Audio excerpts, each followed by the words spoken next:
Bonjour à tous, c'est Oli Cap. Aujourd'hui, nouvelle vidéo. Nouvelle vidéo puisqu'on va parler d'une vidéo qui a fait polémique en Russie. Eh oui, en Russie, sachez que la rumeur de Brigitte Macron qui serait un homme donc et qui aurait aussi rencontré Macron à un très jeune âge, qui aurait été caché par les médias, eh bien tout ça, ça prend en Russie. Ça prend et ça prend pas qu'un peu. C'est un journaliste en direct à la télé en Russie qui vous dit littéralement, qui diffuse l'information rondement bien menée par Xavier Poussard sur le fameux Becoming Brigitte, son livre qu'il a sorti récemment, et de l'excellente enquête qu'a internationalisé Candace Owens. Eh bien voilà, le plus important JT de Russie, diffusé le dimanche soir sur Rossiya 1, dans Nouvelles de la semaine. C'est pas une blague. Et on va se mater ça aujourd'hui. Évidemment, je vous laisse les amis, avant de commencer, de mettre un petit pouce bleu et à vous abonner si ce n'est pas fait. D'ailleurs, pour ceux qui veulent en savoir plus sur l'affaire Brigitte Macron, sachez que j'ai sorti une interview avec Alexandra Brazinville qui a fréquenté de près la mère d'Emmanuel Macron, puisque la mère d'Emmanuel Macron agissait au service santé de l'assurance maladie et faisait des dérogations pour les personnes transgenres, etc. J'ai sorti une interview avec elle, donc n'hésitez pas à aller la voir. On va se renseigner maintenant et on va regarder ce qu'a dit ce fameux présentateur en direct à la Russie sur l'affaire Brigitte Macron. Cela expliquerait maintenant pourquoi Macron en veut autant aux Russes. N'est-ce pas une provocation justement suite aux Russes qui se foutent littéralement de la gueule du couple Macron en direct à la télé? Va savoir. C'est parti. Но есть еще одна мысль, почему Макрон ведет себя столь неугомонно шумно. Он словно человек, издавший неприличный звук. Шумно двигает стулья и звенит посудой, чтобы создать некое громыхание для смешения конфуза. У Макрона есть для этого основания. Кричащие подозрения по поводу их союза с Бриджит надо чем-то отвлекать. О нарастающем скандале наш политобозреватель Александр Христенко. Одно из недавних совместных появлений на публике Эммануэля и Брижит Макрон. В Париж приезжал вице-президент США Венс, тоже с супругой. Те даже оказались в платьях схожего тона. Но если Уша Венс традиционно в роли сопровождающей, то с Брижит выходит иначе. Она сама неизменно становится центром внимания и обсуждения. Я ставлю всю свою профессиональную карьеру на то, что Бриджит Макрон, первая леди Франции, была рождена мужчиной. К давнему расследованию 3 французских журналистов теперь подключилась ультраправая американская активистка Кэндис Оуэнс, влиятельный блогер с аудиторией в 4 миллиона человек. Выпустила целую серию материалов, в которых утверждает, что вот этот мальчик на старом семейном фото по имени Жан-Мишель Траньо не брат Бриджит Макрон, а она и есть. Во взрослом возрасте он будто бы сделал операцию по смене пола на женский и, будучи руководителем театрального кружка, полюбил юного Макрона, когда тот еще ходил в школу. Вот он на сцене. Макрону тогда было 14, а той или тому, с кем предстояло связать жизнь, 39 лет. Когда я встретил эту женщину, я был гораздо моложе. Помимо истории, мужчина она или нет, вам не кажется, что это очень странная история? Влюбиться в 14-летнего школьника – это извращение. И дело идет уже к педофилии. Французская публика свободных нравов, но и та была под впечатлением от таких подробностей, пока пресса еще перед первыми президентскими выборами Макрона не поработала над украшением истории. Видео и фотографии, подобно этим с пляжа в Биаррице, были призваны убедить, что речь с самого начала шла, пусть о редкой, но большой и чистой любви. В то время, в 2016-2017 годах, было такое количество обложек с Макроном, просто немыслимо. Были тысячи статей о нем, думаю, что больше 10 тысяч. Неделю спустя после запуска его политического движения «На марше» Макрон появляется в числе тех, кого французы желали бы видеть в Елисейском дворце. Теперь в сети подмечают каждую складку нарядов супруги Макрона, анализируют походку и позу, прикидывают антропометрические данные. Один из главных аргументов сторонников заговора вокруг Бриджит Макрон — говорят, что нигде не могут найти ее фото до 30 лет. Елисейский дворец отказывается отвечать на вопрос, где фотографии Бриджит в молодости. Это не вопрос частной жизни. Есть легальные процедуры для того, чтобы их предоставляли. Те, кто в свою очередь разоблачает конспирологов, ссылаются на решение судов о клевете, которые Бриджит выиграла. Авторам расследования присудили штраф в 8,5 тысяч евро. Но так ли бы это потрясло нынешнюю Францию, если бы все слухи о первой леди трансе оказались правдой? Ведь в правительство бездетный Макрон уже свободно назначал своих приятелей, открытых геев, премьера Атталя и главу МИДа Сежурне. А 2 года назад уже сама Бриджит Макрон предлагала проект для шпиля сгоревшего собора Нотр-Дам в виде фаллоса. Основание хотела украсить золотыми шарами. Об этом в своей книге «682 дня» рассказала бывший министр культуры Франции Розалин Башло, которая столь смелый дизайн тогда зарубила, чем весьма расстроила Елисейский дворец. В свою очередь, церемония открытия Олимпиады в Париже только затвердила французский цивилизационный слом.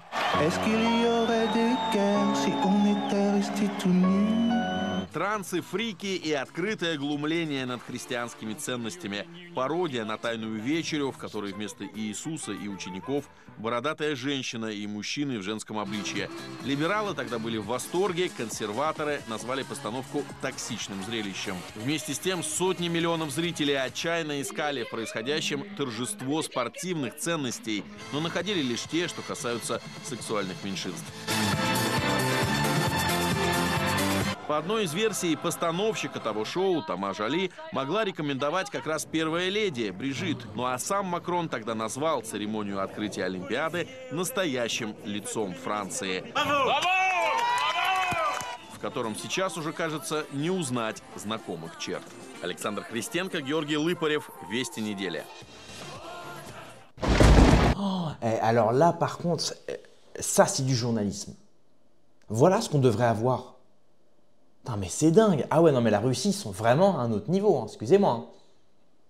La Russie, ils sont vraiment à un autre niveau. Voilà ce qu'on devrait avoir à la télé. Ça, c'est du journalisme. Ils ont retracé toute l'histoire. Bon, ils n'ont pas parlé des Rothschild. Bon, on leur en veut pas. Mais c'est vrai que ça, c'est du journalisme. Ils sont partis de l'affaire, donc de la rumeur, en disant, voilà, cette histoire-là, derrière cette histoire de ton sexualité, il y a surtout ce qui cache. C'est l'histoire même de la rencontre entre Emmanuel et Brigitte et l'âge qui pose problème. Suite à ça, il y a une explication de si ça s'avère vrai, on comprend maintenant la cérémonie des JO, on comprend les décisions politiques, etc. de Brigitte Macron, et on comprend derrière aussi que, comme vous l'avez vu à travers tout ce reportage-là, on comprend maintenant toutes les décisions, on comprend, regardez même aussi l'entourage d'Emmanuel Macron, de mettre en ministre énormément de Gabriel Attal, Séjourné, voilà, enfin tous ces gens-là, quoi, Véran, etc. Tous ces gens-là qui sont effectivement dans la même un petit peu lignée idéologique et on va pas rentrer plus en détail dans ce sujet-là, mais bon, mais voilà, pour moi c'est du véritable journalisme.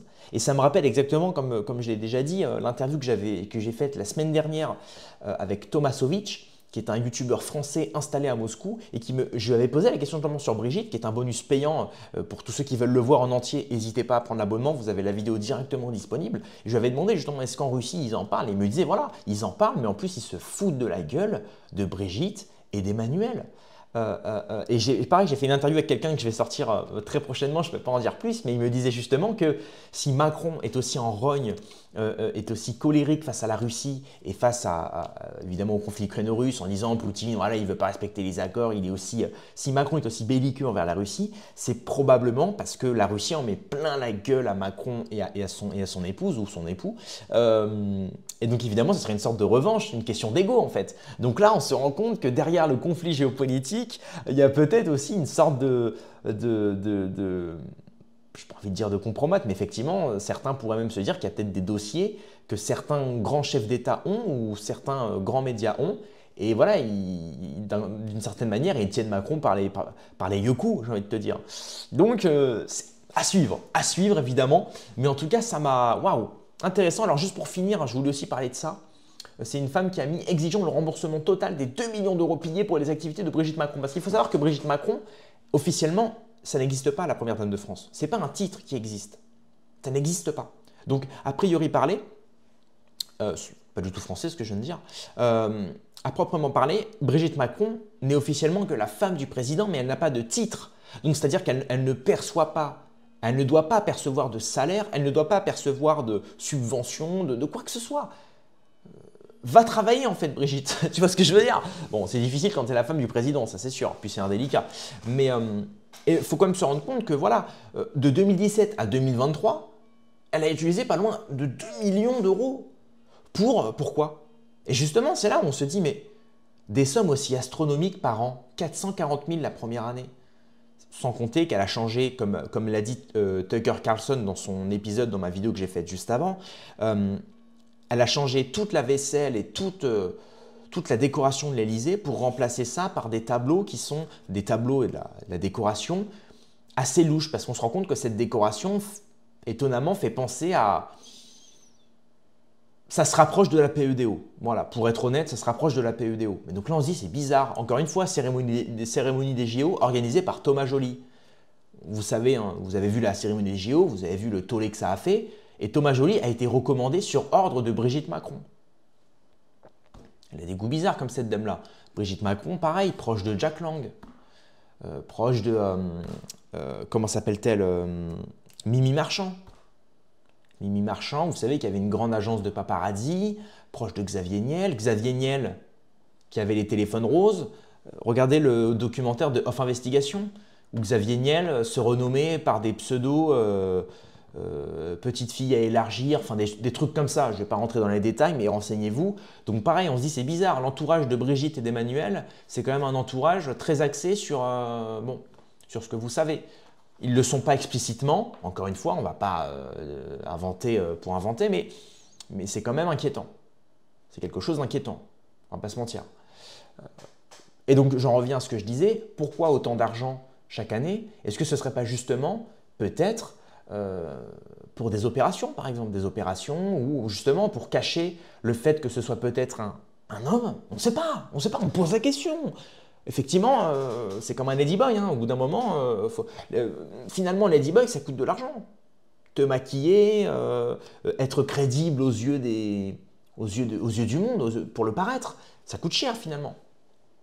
Ça coûte cher, il faut faire la manicure, il faut faire ceci, il faut faire cela. Être une femme, ça coûte cher de base. Mais alors, être un homme qui veut se faire passer pour une femme, ça coûte encore plus cher. Donc, peut-être que, encore une fois, je n'approuve rien. Bref. De toute manière, on en saura un petit peu plus dans l'avenir. Donc c'est pour ça qu'on va scruter de très près ces informations-là et on va essayer de couvrir au maximum cette affaire-là sans rentrer encore une fois dans la diffamation ou dans l'illégal ou dans quoi que ce soit. On reste suffisamment neutre et on dit ce qu'il y a à dire. Mais en tout cas, gros bravo aux JT russes. Ça, c'est du journalisme et ça donne franchement envie de s'expatrier en Russie. Parce qu'on se rend compte que c'est quand même un monde encore un petit peu normal qui fonctionne sur de très bonnes bases. Et c'est dommage d'ailleurs parce que vous avez vu ce qu'ils ont dit? Ils ont dit c'est une France que l'on ne reconnaît plus. Je ne sais plus où est-ce qu'ils le disent. Ils disent voilà, c'est une France effectivement qu'on ne reconnaît plus. Voilà, le visage de la France contemporaine, une France décidément méconnaissable. C'est ça. Si la Russie le dit, c'est que... Et pourtant, on était très proche de la Russie dans le passé. Hein. On était... Ah, mais bien sûr, renseignez-vous, historiquement parlant. Nous étions proches de la Russie. On a beaucoup de choses en commun avec les Russes. Et finalement, si même les Russes nous disent que la France est méconnaissable, c'est peut-être que... Il faut peut-être se bouger là-haut. Hein. Enfin bon. C'est tout pour cette vidéo. Merci à tous d'avoir suivi. Encore une fois, je vais couvrir l'affaire ces temps-ci. Donc abonnez-vous, mettez un like. On est bientôt à 60 000 abonnés. Ça me ferait plaisir de les avoir avant la fin de semaine. Pourquoi pas? Non mais soyons fous, bien évidemment, soyons fous. Allez, rendez-vous dans quelques heures demain pour une prochaine vidéo. Paix et à mort sur mes amis et mes ennemis. Et surtout, sur mes ennemis.